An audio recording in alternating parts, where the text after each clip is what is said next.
远古时期是类似像这样子的一个盐水袋，很小的一个伤口塞进去灌水，它就自然撑开，形成一个胸部。可是呢，后期盐水袋出现了一些小问题，它破裂的机会很高，跟灰姑娘一样，一觉醒来，突然一边的胸部不见了。一心一意造就你的美丽。大家好，我是黄玉豪，好医师。那今天很开心又来到一心为美的频道啊，主要是要来跟大家介绍一下胸部整形的手术材料哦。至于之前呢，大家是不是有记得跟东教授一起示范一下，进到一心为美诊所去做胸部的评估的一个影片，还记得吗？不记得的话，可以看一下我们这个右上方的一个连结哈。那上一次的影片当中介绍我们如何量身，怎么样子的决定我们胸部的一个轮廓。那很多网友就敲碗说要了解一下，到底我们有哪一些材料可以选择呢？那今天呢，豪医师就特别花一集的时间来跟各位介绍一下，如何让整形外科医师帮你平地造山的一些材料大集合哦。那我们就开始吧。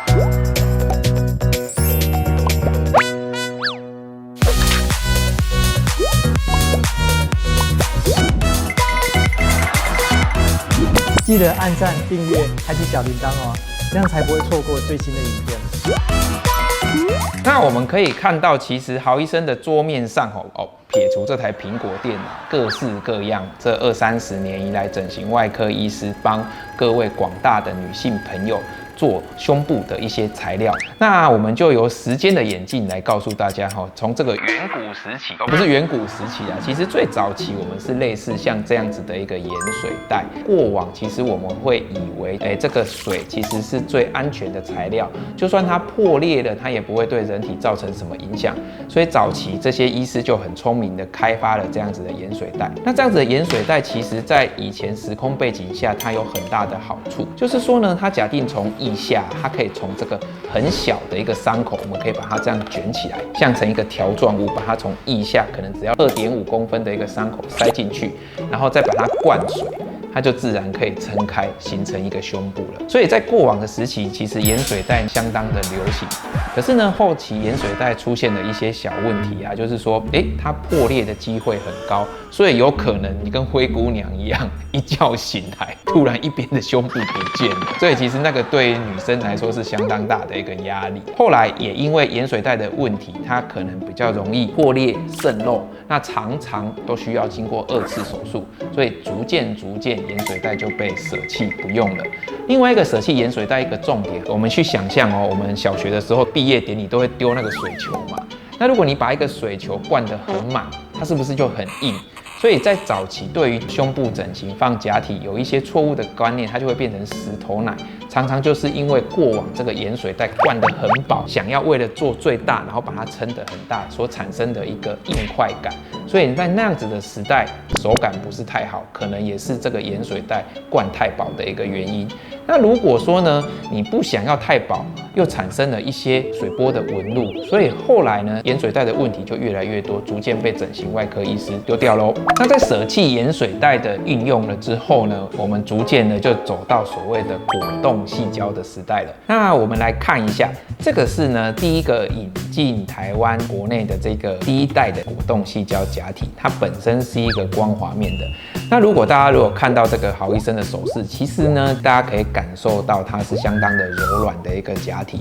所以就算到了现在，其实光滑面的果冻矽胶假体也是有很多的客人他会选择使用，原因就是说呢，它仍然是目前整体来的手感最好的一个假体。那跟之前的这个盐水袋有怎么样一个决定性的关键呢？就是说呢，我们的果冻矽胶呢，它是属于高聚合度的矽胶，你假定不小心有一个破洞，它并不会流的整个都是被人体吸收，它就像大家有玩过一个东西叫做史莱姆，就是丢到墙上它会啪变软软的那个东西，它又会再回弹过来。果冻矽胶的聚合力就像那样，所以你就算有一点点微微的破裂跟渗漏，其实也不用担心。那这个光滑面果冻矽胶呢，是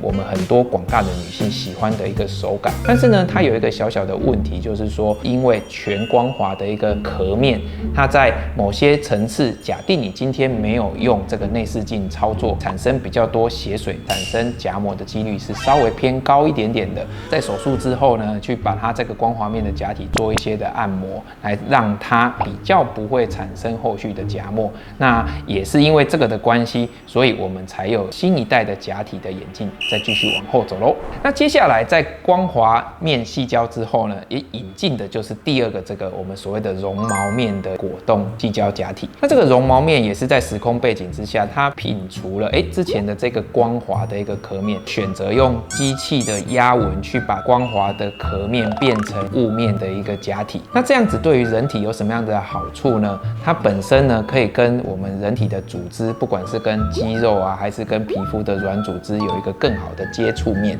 那这样的接触面就可以让人体的组织跟它来的整合度更好，其实可以避免在术后还要需要去按摩的一个状况。但是呢，也是因为这样子，有些人会觉得它好像手感比较硬一点点。不过呢，在这个手感其实蛮见仁见智的啦。我们会用一块绒布，然后让它盖在假体上面。你如果来到诊间，我们可以实际让你接触看看。也有蛮多的客人其实觉得，这个就也是手感蛮好的，而且在照顾上也比较简单。那以这个假体来说，也是很多医师的爱用，像郝医生就还蛮喜欢做这个绒毛面果冻矽胶假体的哦。那在这2位选手之后，我们就演进到这2年相当火红的一个选手，叫做摩的假体。那这个摩的假体英文叫做 Motiva。那它本身呢，壳面是一种新的一个技术，称为 Nano Texture， 就是纳米绒毛面的一个技术。它有着光滑面的一个好处，就是说比较光滑，不会粘黏。那也有这个绒毛面的一个好处，就是说它可能不需要去经过按摩，跟组织的整合度也不错。所以呢，它就在于这2位选手的新一代开发出来了。那至于壳面以外呢，它本身里面的果冻矽胶，我们可以看得到整体的延展度也是很高的。我们来可以左右拔河一下，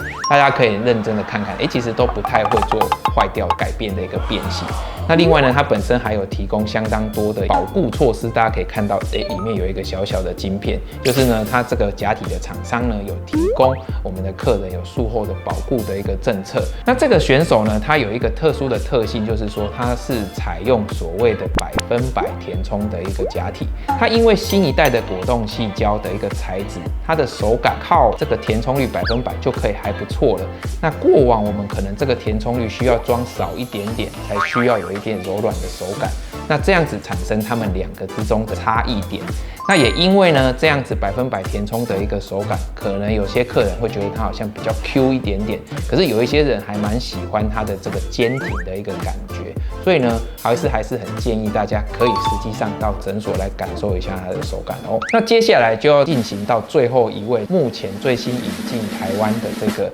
柔的假体。那这个柔的假体其实是由欧洲开发的，它叫做 Spin。那柔的假体呢，也一样承袭了他们所有的好处去做一个改良。我们可以看到，它跟摩的这2个假体都是属于所谓的 Nano Texture 纳米绒毛面的一个假体。那这个纳米面的假体，它形成的夹膜率最低，也都不用按摩去做任何其他的特殊的一个照顾。另外，它又有合并光滑以及绒毛这样子一个好处，就是它采用比较柔软的88% 的一个填充率，就是让它填少一点点，取得更好的一个柔软的手感。所以如果你自己是很喜欢之前郝医生讲到这个脂肪型的胸部，希望你的胸部摸起来软绵绵的，你可能不需要太坚挺的那一种感觉，那你可以选择我们这样子一个假体。所以呢，今天呢，我们大家可以看一下我们现场几号选手排站。可是呢，其实今天并不是要让这几位选手做一个 PK， 请大家一定要选择哪一个假体，因为其实每一个人做这个假体胸部整形啊，都有很多各种不同的考量。可能你的考量是不想要按摩啦，可能你的考量是希望它的手感啦，可能你的考量呢是希望它不用穿内衣就可以很坚挺啦，甚至是最后对你来说最重要的考量可能是费用。所以整体来说呢，都还是希望来郝医师一心为美的诊间跟大家做一个讨论哦。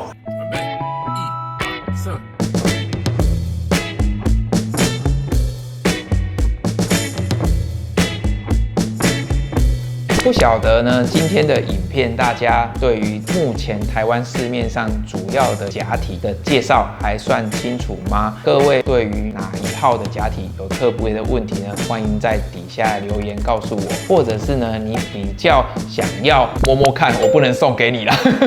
那我们也可以在底下留言告诉郝医师。如果喜欢今天的影片的话，欢迎按赞、留言、订阅、分享，并且开启小铃铛。我们会再录制更多有关于胸部整形的影片来分享给我们的朋友知道哦。我们今天的影片就到这边，拜拜。